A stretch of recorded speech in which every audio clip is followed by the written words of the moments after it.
dipandu oleh Ustaz Syahid Abdullah LC. Pada beliau waktunya dipersilakan. Bismillah. Assalamualaikum warahmatullahi wabarakatuh. Innal hamdalillah nahmaduhu wa nasta'inuhu wa nastaghfiruh wa na'udzu billahi min sururi anfusina wa min sayyiati a'malina may yahdihillahu fala mudilla lahu wa may yudlil fala hadiya lahu. Nashhadu an la ilaha illallah wa nashhadu anna Muhammadan abduhu wa rasuluhu la nabiyya wa rasula ba'da. Faqad qala ta'ala fil Qur'anil Karim, ya ayyuhalladzina amanu taqullaha haqqa tuqatih wa la tamutunna illa wa antum muslimun.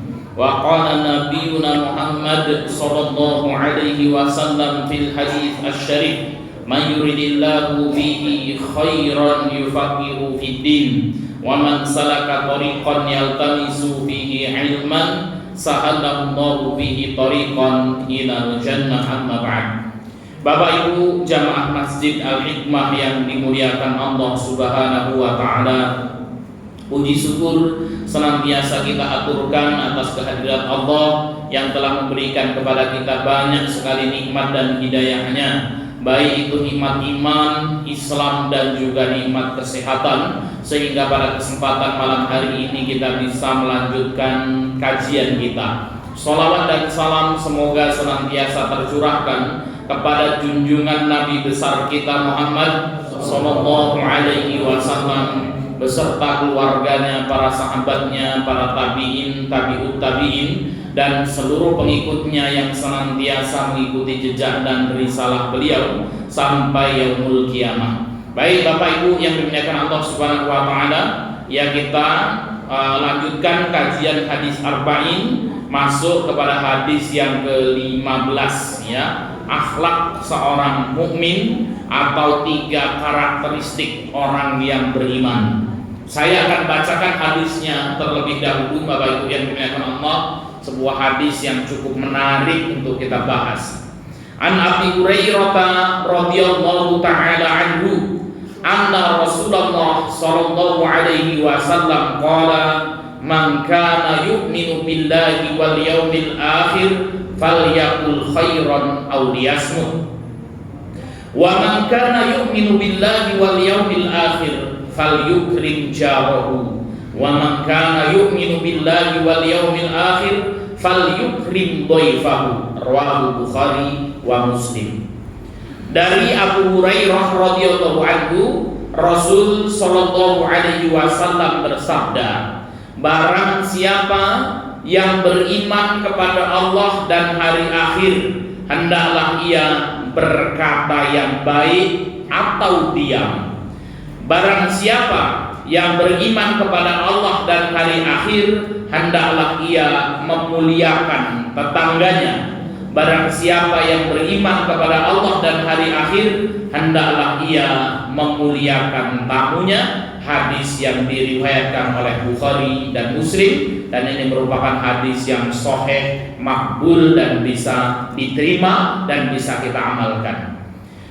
Bapak Ibu yang dimuliakan Allah Subhanahu wa taala, ya, hadis ini menjelaskan kepada kita tentang 3 tanda atau 3 ciri orang yang beriman. Jadi kalau kita ingin melihat seberapa dalam keimanan kita kepada Allah dan hari akhir, maka hendaknya kita melihat 3 hal ini. Kalau pada diri seseorang 3 hal ini sudah ada, ini menunjukkan bahwasanya orang tersebut memiliki kekuatan iman. Namun kalau 3-tiganya tidak ada, ini menunjukkan lemahnya keimanan seseorang. Bapak Ibu yang dimuliakan Allah Subhanahu wa taala, apa tanda orang yang beriman, ciri orang yang beriman itu? Ya, ada 3 yang disebutkan di dalam hadis ini. Yang pertama adalah berkata baik atau diam. Maka Nabi SAW mengatakan, man kana yu'minu billahi wal yaumil akhir.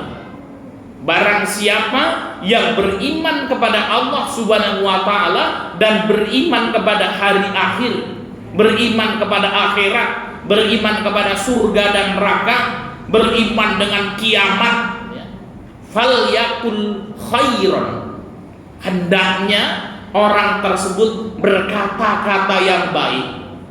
Kalau tidak berkata yang baik, auliyasmut, maka dia diam saja, ya, tidak mengucapkan kata-kata atau sebuah kalimat.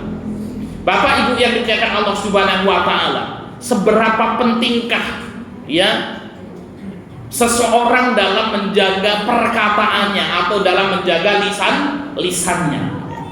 Artinya hadis ini, ya, memotivasi kita untuk menggunakan lisan kita itu, ya, mengucapkan sesuatu yang baik. Kalau lisanmu tidak mampu berkata-kata yang baik, diam saja. Jangan engkau gunakan lisanmu itu untuk berbicara.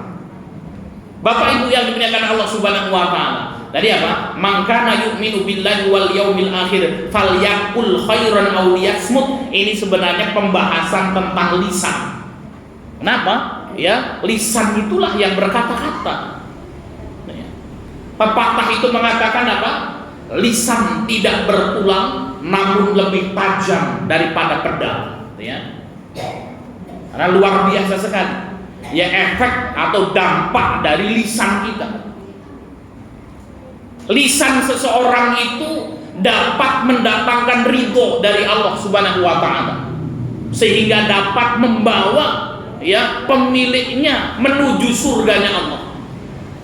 Namun lisan itu, Pak, ya, lisan kita ini juga bisa mendatangkan murkanya Allah Subhanahu wa taala dan dapat menyeret pemiliknya ke dalam api neraka.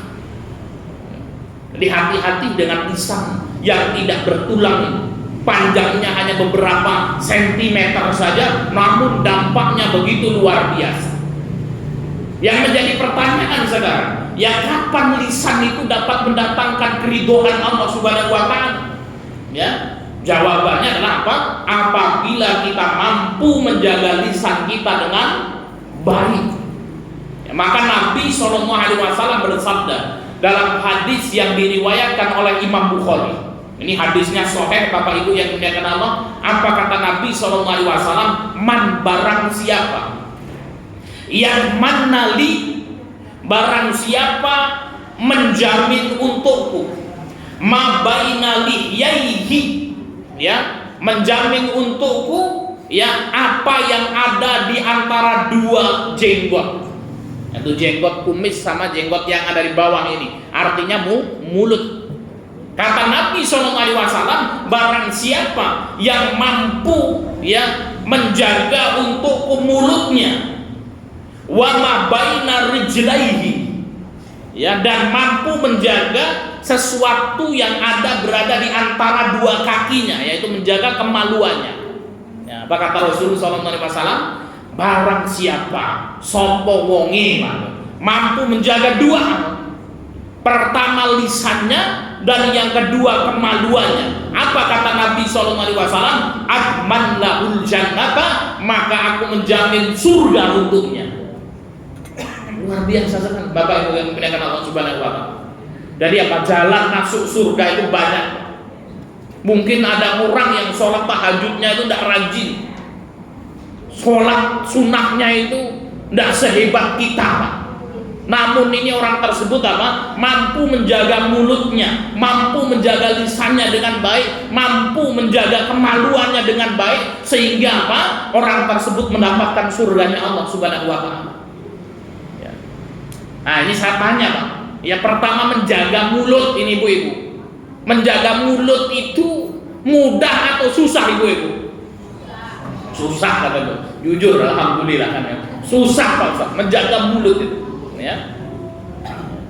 Ada kawannya, ya, datang sama ibu-ibu, Bu, curhat itu. Oh, saya punya problem tadi seperti ini, ya, problem seperti ini gitu. Ya, nanti jangan dibicarakan sama siapa-siapa ya gitu. Oh iya, insya Allah aman ya. Nanti datang ketemu sama suaminya. Siapa itu yang datang, Bu? Itu teman curhat. Curhat apa? Keluar semuanya. Ini tadi curhat 1A sampai Z keluar semua itu. Ya, padahal katanya suruh rahasia kan gitu ya. Itu. Maka kalau rahasia itu Bapak Ibu yang dimuliakan Allah Subhanahu wa taala, rahasia itu yang tahu hanya diri kita dan Allah Subhanahu wa taala, itu rahasia. Ya, kalau sudah kita sampaikan kepada orang, itu namanya bukan rahasia. Ya. Ini menjaga mulut, ya, menjaga lisan. Ya, dan Nabi SAW mengatakan apa? Barang siapa menjaga lisannya dan menjaga kemaluannya, ya, insya Allah orang-orang beriman kalau sudah menikah ya sudah lah. Untuk yang kedua ini insya Allah mudah-mudahan dimudahkan oleh Allah Subhanahu wa taala untuk menjaganya. Maka kalau ada orang mampu menjaga dua hal ini, Nabi SAW mengatakan atman lahul jannata, maka aku akan, ya, menjamin untuknya surganya Allah Subhanahu wa taala. Ini luar biasa. Mudah-mudahan kita termasuk orang-orang yang dimudahkan Allah untuk menjaga lisan kita. Amin ya rabbal alamin. Rasul sallallahu alaihi wasallam bersabda, man barang siapa, ini Pak, ini hadis sahih ya, yang disebutkan dalam sahih targhib wa tarhib ya. Rasul sallallahu alaihi wasallam bersabda, man barang siapa taroka meninggalkan al-miro'ah berdebat, eyel-eyelan, udur-uduran, nah, itu ya. Ini Pak Abdillah seneng karena eyel-eyelan, udur-uduran. Ya. Biasanya eyel-eyelan karena apa Pak? Karo bujune, kan gitu ya. Nah, ini debat ya, eyel-eyelan, udur-uduran. Ya, kata Nabi, man tarokal miro'ah, barang siapa yang meninggalkan berdebat, meninggalkan eyel-eyelan itu tadi, wa huwa mubtilun, dan dia dalam posisi salah. Ya, ini ada orang posisinya salah, kita posisinya salah. Kemudian apa? Ada kawan kita yang mengajak debat, ya. Kita dalam posisi salah. Kemudian apa kita? Sudahlah, ya. Saya juga salah. Saya nggak mau eyel-eyelan anak kiai. Meninggalkan mirah, meninggalkan jidal, ya, meninggalkan berdebat. Banallahu lahu baitan fi robatil jannah. Maka Allah Subhanahu wa taala akan membangunkan untuk orang tersebut satu rumah di pinggiran surga. Masyaallah. Nah, jadi apa? Meninggalkan eyel-eyelan, meninggalkan debat, pahalanya apa Ibu-ibu? Kalau kita salah kemudian kita meninggalkannya, maka Allah akan membangunkan untuk kita satu rumah di pinggiran surga. Luar biasa. Ya. Buat rumah itu kan sulit Pak, kan gitu ya. Ini ada yang sudah menikah bangun rumah belum jadi-jadi Pak Ustaz, kan gitu ya. Nah, ini kemudian apa? Ya, kelak pada hari kiamat ya di surga ada orang yang memiliki banyak rumah. Ya, maka kita harus tahu kaidah ini. Rugi ini orang yang belum pernah dengar hadis ini. Ya, minimal kita pernahlah mendapatkan satu rumah karena meninggalkan debat ini gitu. Ya. Datang masuk rumah ada istrinya ngece-ngece gitu, ngerjain debat kan gitu ya. Nah sudah, kita minimal sekali ya sudah kita tinggal. Istrinya ngambek, Pak, biasanya ribut-ribut ini. Kenapa kok kemudian tumben nesu ya? Oh enggak. Ya, kenapa hari ini saya meninggalkan debat? Kenapa? Saya ingin mendapatkan satu rumah di pinggiran surga. Itu kalau kita salah. Tapi kalau kita benar, wa man tarokal miro'ah, kata Nabi, dan barang siapa meninggalkan debat, wa huwa muhiqqun, ya, dan dia itu dalam posisi benar Pak. Banallahu lahu baitan fil a'la fi a'lal jannati, maka Allah akan membangunkan baginya satu rumah di atas surga, ya. Jadi apa? Di tengah-tengah surga itu rumahnya. Ini kalau kita meninggalkan debat karena benar, artinya Bapak Ibu yang dimuliakan Allah Subhanahu wa taala, ketika seseorang meninggalkan debat karena Allah Subhanahu wa taala, maka kemudian apa? Allah Subhanahu wa taala akan membangunkan rumah baginya di surga. Ya, kalau dia salah ditinggalkan debat itu, dia akan mendapatkan rumah di pinggiran surga. Kalau dia benar dan dia tinggalkan debat itu, maka dia akan apa? Mendapatkan rumah di tengah surga. Itu luar biasa Bapak Ibu yang dimuliakan Allah Subhanahu wa taala. Tapi kadang-kadang yang orang kalau debat itu senang atau tidak usah topik itu. Senang orang debat itu senang itu. Ya. Apalagi kalau kita lihat Facebook gitu ya, mau ada orang debat eyel-eyelan kan gitu ya, wah sudah. Ya, kadang-kadang kita terpancing gitu. Wah, pingin komen nih Pak Ustadz, sudah gatel tangannya kan gitu ya. Oh, tapi kemudian kita menahan. Nah, ini juga masuk ini ibu-ibu yang ini kan ya ada berita viral apa kan gitu ya. Wah, kemudian pada debat. Nah, ibu-ibu, bapak-bapak melihat itu di status itu. Wah, pada ribut komen-komennya itu. Wah, ini pada berdebat antara satu dengan yang lain kan gitu ya. Kita pengen komen juga gitu ya. Tapi kemudian apa? Oh, kita tahu nih hadisnya. Kalau meninggalkan debat, maka kita akan mendapatkan satu rumah di surga. Akhirnya kita scroll saja lewat. Bismillahirrahmanirrahim. Tabungan ya, satu rumah di surga kelak. Ini luar biasa, Bapak Ibu yang dimuliakan Allah Subhanahu wa taala. Ya. Ustaz, bagaimana kalau ada orang meninggalkan debat? Ya, tapi belum tahu ini hadis ini. Kenapa? Karena takut, gitu ya. Ya enggak dapat, Pak. Ya, maka di dalam surat Az-Zumar ayat 9 itu mengatakan apa? Qul hal yastawil ladzina ya'lamun wal ladzina la ya'lamun. Katakanlah, apakah sama antara orang yang berilmu dengan orang yang tidak berilmu? Ada dua orang gitu, saya sama Ustadz Topik misalnya. Ustadz Sam ngajak debat. Wah, akhirnya kemudian apa? Oh, saya udahlah sama Mas Sam takut saya. Ya, debat-debat nanti juga kalah gitu. Nah, Ustadz Topik sebenarnya bisa mengalahkan Ustadz Sam ini kalau berdebat. Tapi Ustadz Topik ini tahu hadisnya ini. Sehingga apa? Ya, Ustadz Topik meninggalkan debat dengan Mas Sam ini karena apa? Karena dia tahu hadis. Ya, kalau meninggalkan debat akan mendapatkan apa? Satu rumah di surga. Saya meninggalkan debat dengan Mas Sam karena apa, Pak? Takut lebih ngerti hadisnya, Pak. Maka kemudian Pak Ustadz Topik mendapatkan satu rumah di surga, saya cuma dapat takutnya doang, nggak dapat pahalanya. Ya, kenapa? Karena seseorang akan mendapatkan ya pahala itu berdasarkan dengan niatnya. Nah, ini pentingnya ngaji, Pak. Walaupun datang sambil capek-capek ngantuk-ngantuk, kita tahu hadis ini, oh seperti itu akan mendapatkan pahala yang besar ya pada kehidupan kita. Kemudian Bapak Ibu yang dimuliakan Allah Subhanahu wa taala, ini lisan bisa mendatangkan pahala ya dan bisa mendatangkan keridhaan Allah. Sebaliknya, lisan juga dapat mendatangkan murkanya Allah Subhanahu wa taala. Kapan Bapak Ibu yang dimuliakan Allah lisan kita bisa dapat mendatangkan murka Allah? Apabila lisan tidak dijaga dengan baik. Ya, apabila lisan tidak dijaga dengan baik. Ya, bahkan apa peperangan, ya perceraian, keributan itu ya disebabkan oleh apa? Lisan yang tidak bertulang. Satu lisan yang tidak bertulang ya panjangnya beberapa sentimeter itu bisa mendatangkan peperangan satu kampung bahkan satu negara itu.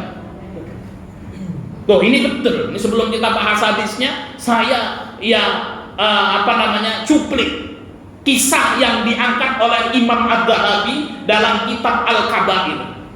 Ya, Imam Adz-Dzahabi punya kitab Al-Kabair, kemudian di situ ditulis ya tentang dosa-dosa besar. Di antara dosa besar yang disebutkan oleh Imam Adz-Dzahabi adalah namimah. Apa itu Pak namimah? Adu domba. Adu domba itu, orang adu domba itu cuma dengan lisan gitu Pak. Ya. Ini disebutkan oleh Imam Adz-Dzahabi ini dalam kitabnya Al-Kabair ini, dikisahkan ada seseorang yang menjual budaknya di pasar. Jadi budak itu manusia. Hari ini alhamdulillah tidak ada perbudakan. Budak ini ya suruh kerja, kita kasih makan ya nggak dikasih upah. Ini budak ini makannya banyak, kerjanya males, ngabisin beras doang. Ya kita bawa ke pasar Metro, kita jual, bisa itu Pak. Nah sehingga kemudian ada orang yang datang ke pasar menjual budaknya. Ya dia punya budak laki-laki. Ya kemudian Ya dia mulai menjajakan budaknya ini. Hei penduduk pasar, ya sesungguhnya aku memiliki seorang budak yang saya jual dengan harga yang murah meriah, gitu ya. Orang-orang pada datang, kenapa? Ini jangan-jangan sakit ini ya, penyakit dan lain sebagainya. Ini orang mengatakan budak sehat walafiat. ya, suruh kerja gesit, ya, makannya juga sedikit, nggak terlalu banyak kan gitu ya. Ya, cuman kekurangannya aibnya satu, ini budak suka mengadu domba. Kekurangannya apa Pak? Budaknya suka mengadu domba, ya, suka ngomongin orang, ya, ngeduang kan gitu ya. Nah, kalau orang Jawa ya katanya tombak cucuan, ya Pak ya. Tombak cucuan itu seperti ikan cucut itu, ya. Tahu ikan cucut Bapak Ibu ya? Mulutnya lancip kan gitu ya. Nah, ini maka kemudian ini suka mengadu domba.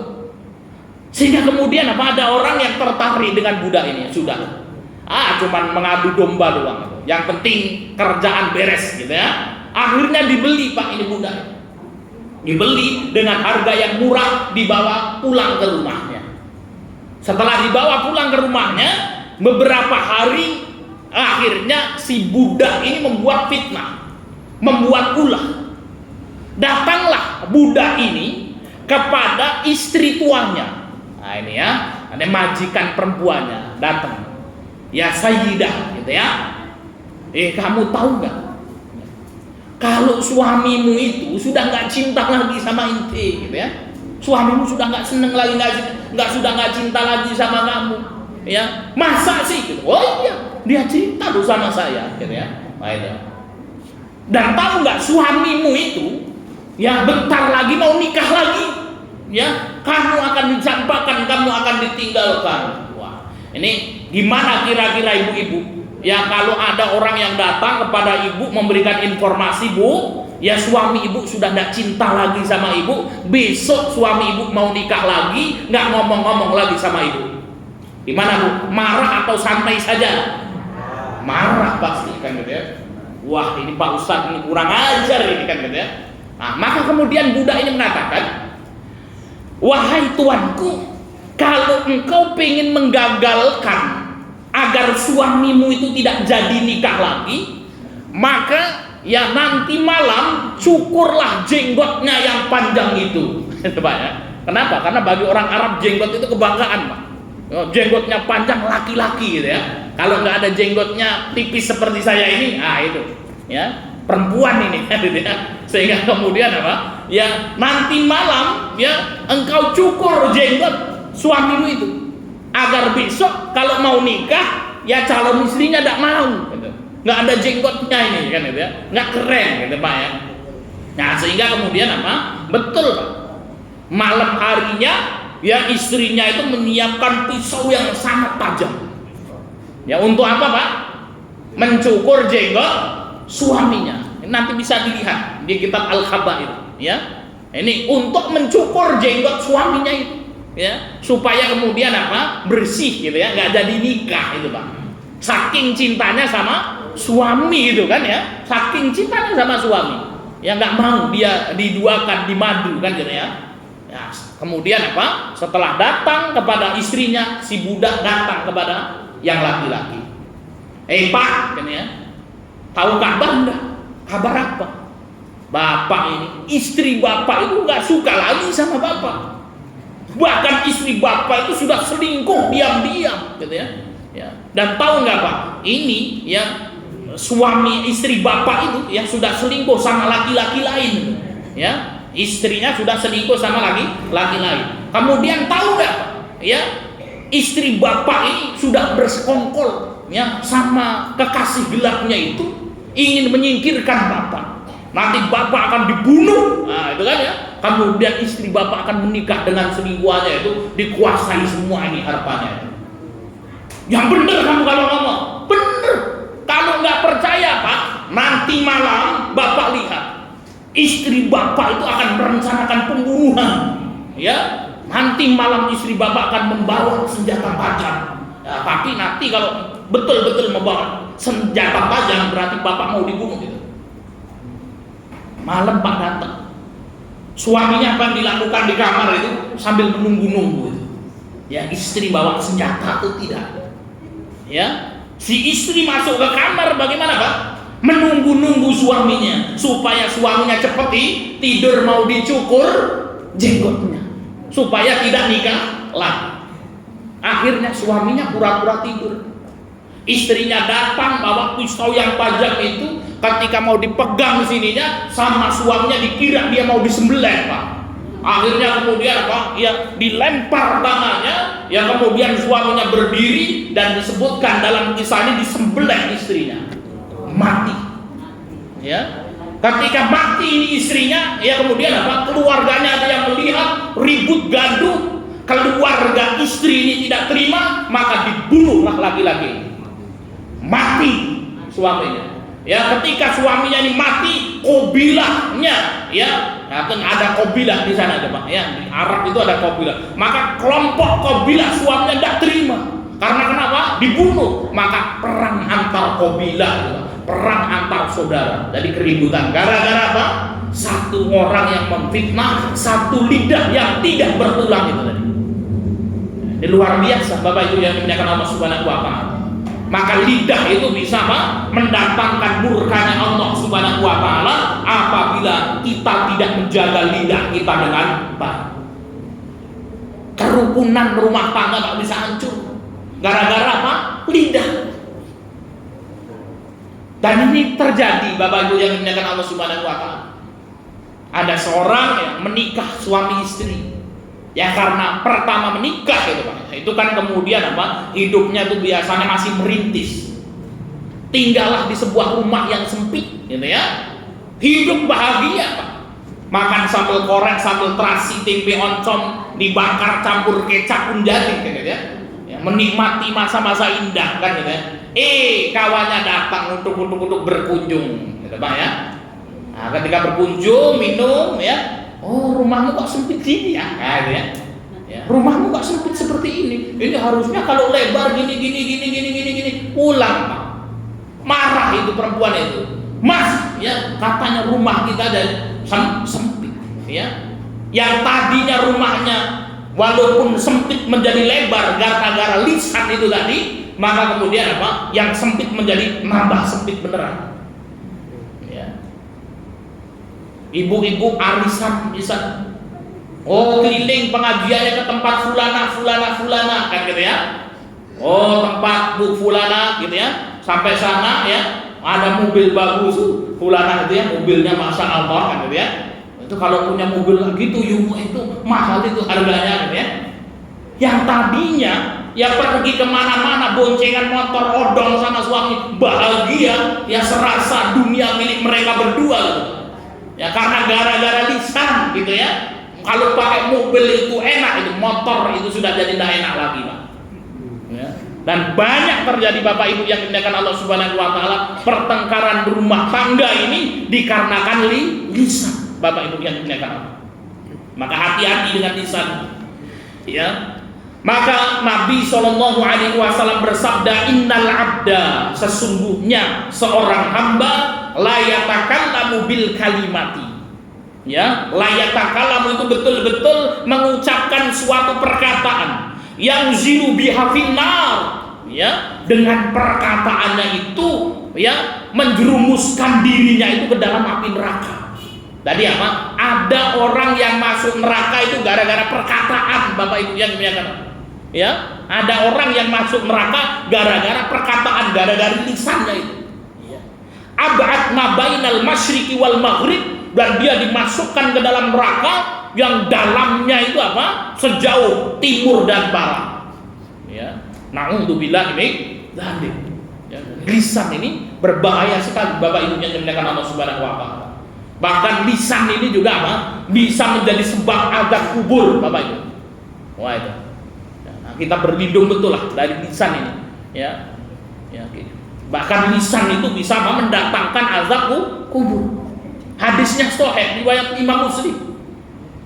Suatu hari baginda Nabi SAW sedang safar bersama para sahabat-sahabatnya.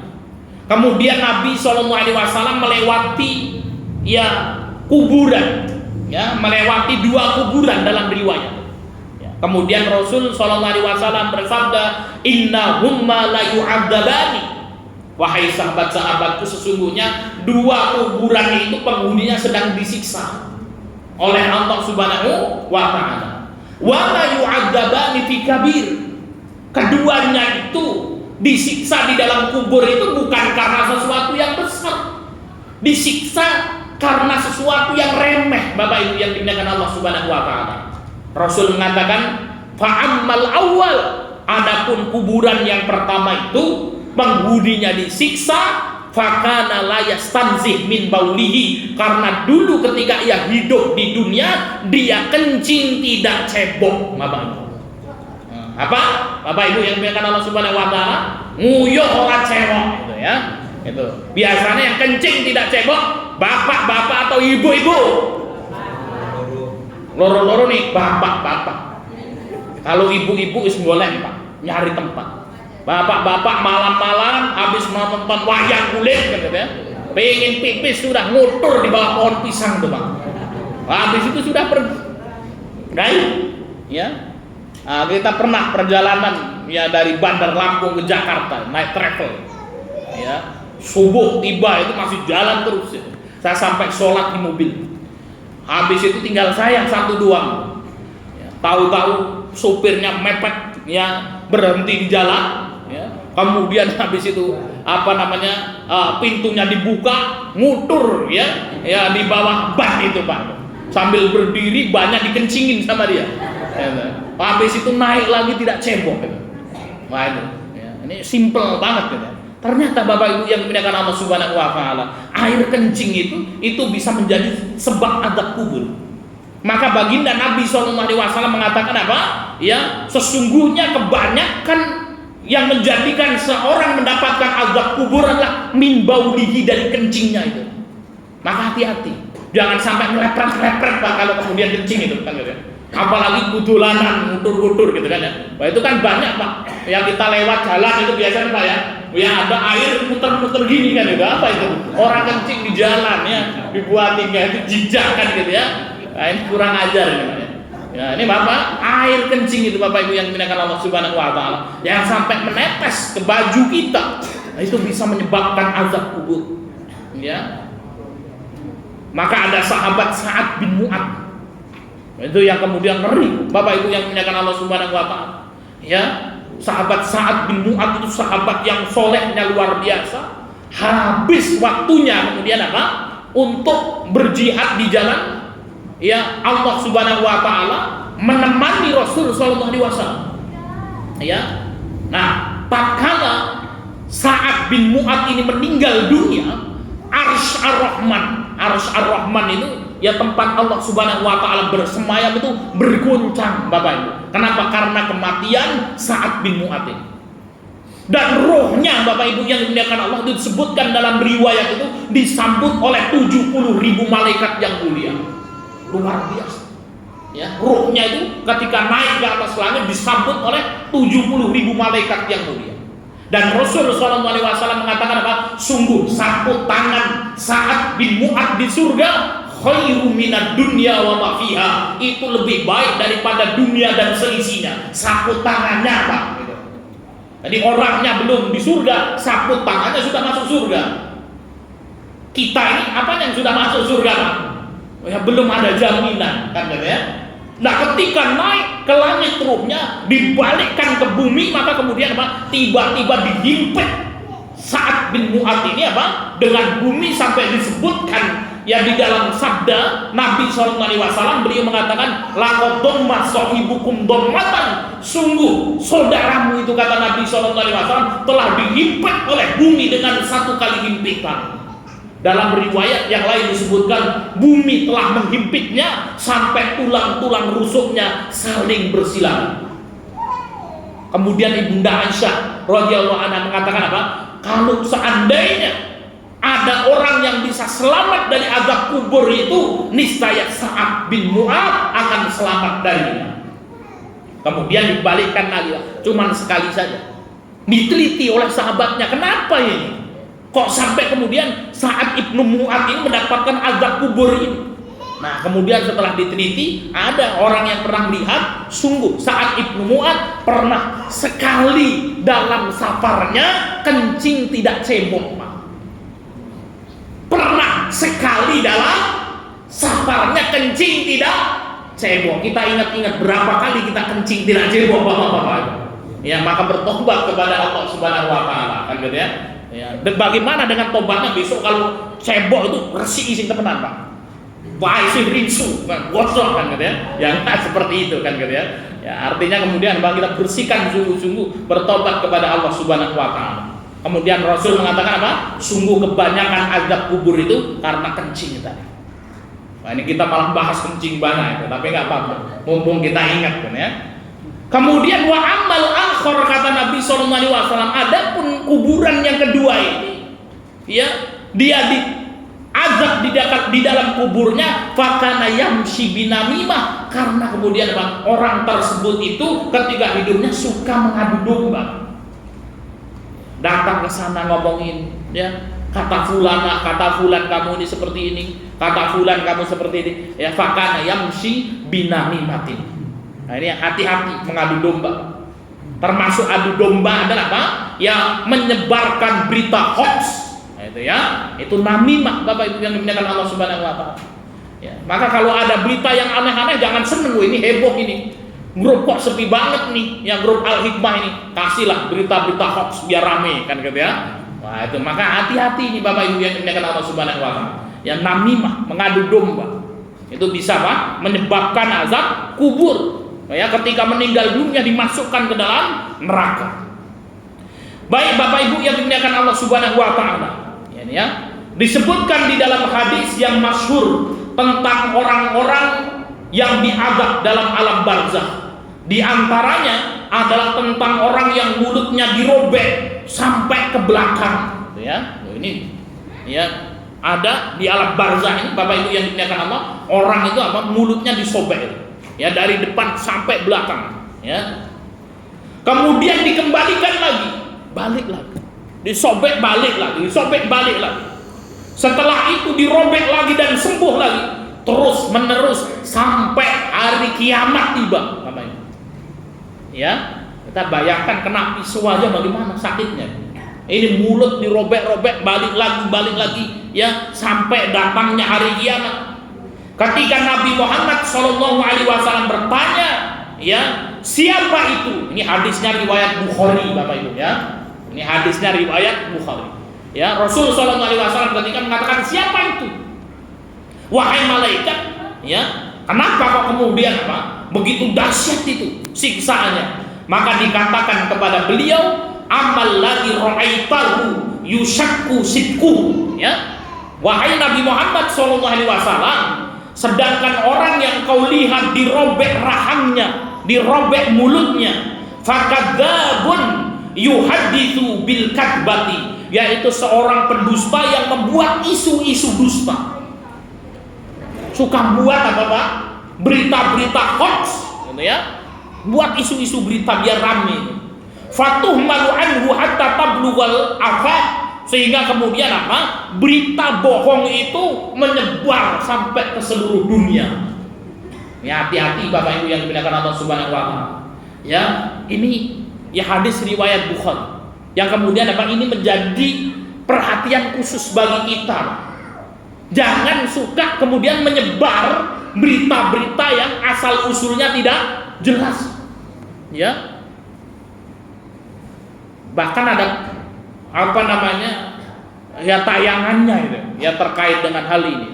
Ada gosip itu kan ada Ustaz ya, Ustaz topik gosip ya. Judulnya gosip itu apa sih Pak? Ghibah kan gitu ya, ghibah ya. Wah itu menjadi tontonan yang kemudian apa favorit bagi ibu-ibu itu kan gitu ya. Kalau pagi sudah matengan beresan ya, sudah itu kita mau ya, dengerin gosip-gosip yang ada kan gitu ya. Wah, habis itu ditulis, diringkes di dalam Facebook kan gitu ya. Ya kemudian di-share di WhatsApp dan lain sebagainya. Ini hati-hati Bapak Ibu yang dimuliakan Allah Subhanahu wa taala. Jadi apa?